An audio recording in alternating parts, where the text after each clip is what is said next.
बेटियां किसी से कम नहीं। कहानी एक ऐसी माँ की जिसके सपने और लालच इतने बड़े थे कि उसने उसे पूरा करने के लिए अपनी सगी बेटी को भी नहीं बख्शा। अरे मेरी प्यारी बिटिया रानी, सारा दिन इतने डिजाइनर कपड़े सिलती है। ये तो हाई क्लास के लोग पहनते हैं ना बेटा। हाँ माँ, तभी तो इनके सिलने के लिए मुझे इतने अच्छे पैसे मिलते हैं। देखो माँ, अगले महीने घर में रंगीन बड़ा टीवी लगवा दूंगी। हाँ। अरे जीती रहे बेटा। वैसे कोई ऐसा काम कर जिससे एक बार में ही ढेरों पैसे आ जाए। आने को तो इसमें भी अच्छी कमाई है माँ, लेकिन एक दिन में एक ही कपड़ा सिलो तो आराम भी है ना। वैसे क्या करना है माँ इतने पैसों का? अरे तू बड़ी भोली है बेटा।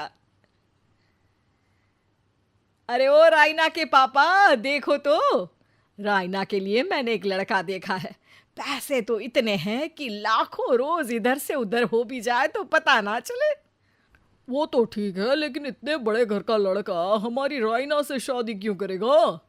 अरे कैसी बात कर रहे हैं आप? क्यों नहीं करेगा? अरे करेगा ना, कमी क्या है हमारी रायना में? अच्छा, फोटो तो दिखा दो, कैसा है लड़का? कहीं ऐसा ना हो कि कोई बूढ़ा निकले। अरे थोड़ी सी उम्र में बड़ा लड़का कोई बूढ़ा नहीं होता। ये देखो। फोटो किसी लड़के की नहीं बल्कि एक आदमी की थी। ये क्या बकवास है? कौन है ये? इसके बेटे की फोटो दिखाओ। जी ये वो लड़का ही है। अरे साधना, तुम सगी माँ हो या सौतेली? अरे पैसा रहेगा तो राज करेगी ना। मेरे जीते जी मैं अपनी बेटी की शादी इतने बूढ़े आदमी से बिल्कुल नहीं करूंगा। जब मैं अपनी बेटी के लिए लड़का पसंद नहीं कर सकती तो मेरा इस घर में रहने का अधिकार ही नहीं है। जैसे ही वो जाने लगती है कि तभी रायना वहां आ जाती है। माँ, आप जहां बोलेंगी मैं वहां शादी कर लूंगी, आप कहीं मत जाइए। और फिर रायना की शादी अपने से 11 साल बड़े राधा राम से हो जाती है। शादी के बाद एक दिन, अरे माँ, कैसे आना हुआ आपका?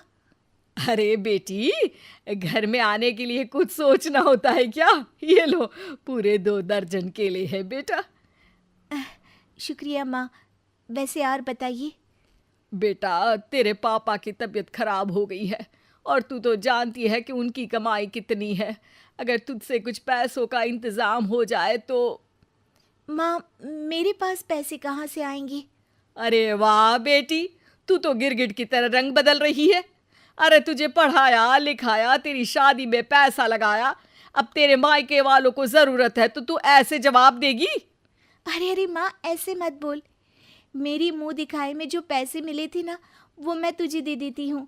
लेकिन अगली बार से आपको जब पैसों की ज़रूरत हो तो आप कुछ दिनों पहले ही बता देना। अरे ठीक है ठीक है, तो अभी से सुन ले, अगले महीने भी पैसों का इंतज़ाम करके रखना, मैं आकर ले जाऊंगी। तभी वहाँ रायना की सास आ जाती है। अरे अरे समधन जी, कैसे आना हुआ? और कुछ खाया पिया आपने? अब जी वो केले लाई हूँ पूरे 2 दर्जन। अब बेटी के ससुराल आना था तो खाली हाथ थोड़ी ना आती मैं। कोई बात नहीं बहन जी, आराम से बेटी से बात करिए, मैं और भी कुछ खाने को भिजवाती हूँ। सास के जाने के बाद साधना भी पैसे लेकर घर आ जाती है। अब दिन बीतते हैं। साधना हर महीने रायना के घर आती और पैसे लेकर चली जाती। लेकिन एक दिन अचानक रायना की सास का फोन साधना पर आता है। बहन जी, जैसे भी हो आप जल्दी से हमारे घर आ जाइए ना। हमारी बहू रायना को क्या हो गया है? न बोल रही है न हिल रही है।